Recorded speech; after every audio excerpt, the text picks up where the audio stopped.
ভোলা সদর ডোমপট্টি থেকে সেলটেক্স সড়কে ৫ আগস্ট ২০২৪ সাল এর পর পর্যন্ত কোনো কাজ হয়নি। এই সড়কে সব সময় যানজট লেগেই থাকে। যদি এই সড়কটি এরকম বেহাল দশায় পড়ে থাকে তাহলে ভোলার পরিবহন খাতে অনেক সমস্যা দুর্ভোগ পোহাতে হয় বলে জানিয়েছেন এলাকাবাসী। স্কুল শিক্ষক জানান, বৃষ্টি হলেই ছাত্রছাত্রীর দুর্ভোগ পোহাতে হয়। সঠিক সময় রাস্তায় যাতায়াতের রিক্সা পাওয়া যায় না। মুহূর্তের মধ্যে রাস্তার বড় বড় গর্তের ভিতর পানি জমে যায়। তাই অতি দ্রুত রাস্তাটি মেরামত একান্ত প্রয়োজন বলে আমরা মনে করি।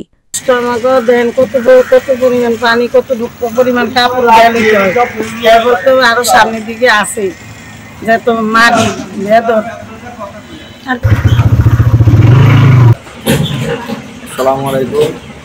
আমাদের রাস্তার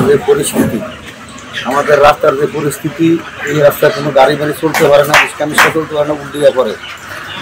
4 বছর হচ্ছে রাস্তার এই দুর্গতি। সেলটেক্স থেকে কিছু ইট বালি সিমেন্ট ফালায়, এই ভাড়ায় যে দুদিন চলে গর্ত হয়ে গেছে। তাদের সব রাস্তাটা দ্রুত চাই আমরা, রাস্তাটা দ্রুত মেরামত করুক। তারপরে একজন অসুস্থ লোক হলে হাসপাতাল নেওয়া যায় না। আমাদের চারপাশে রোড ভাঙ্গা, এই রোডে যে আমরা গাড়ি ঘোড়া চলালে যাত্রীও পাই না। আমরা বর্ষাকাল আমরা উল্টে পড়ে যাই, আমাদের গাড়ি ঘোড়া ভাঙ্গা যায়।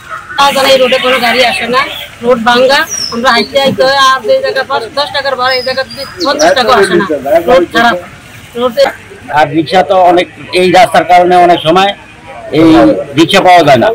আমাদের বর্ষার জন্য আমাদের যাওয়া আসা করতে খুবই সমস্যা।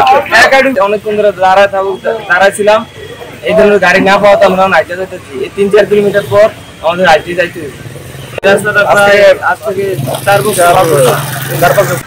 আমি ভোলা ডোমপট্টি থেকে বলছিলাম।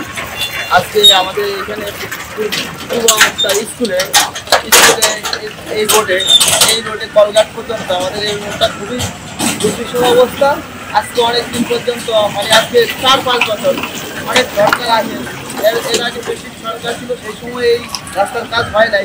এখন আবার নতুন করে আমাদের যে সরকার আছে সেই সরকারের কাছে জোর দাবি যাতে এই রোডটা আমাদের সুন্দরভাবে হয় এবং স্কুলের ছাত্রছাত্রীদের আসতে সুবিধা হয়।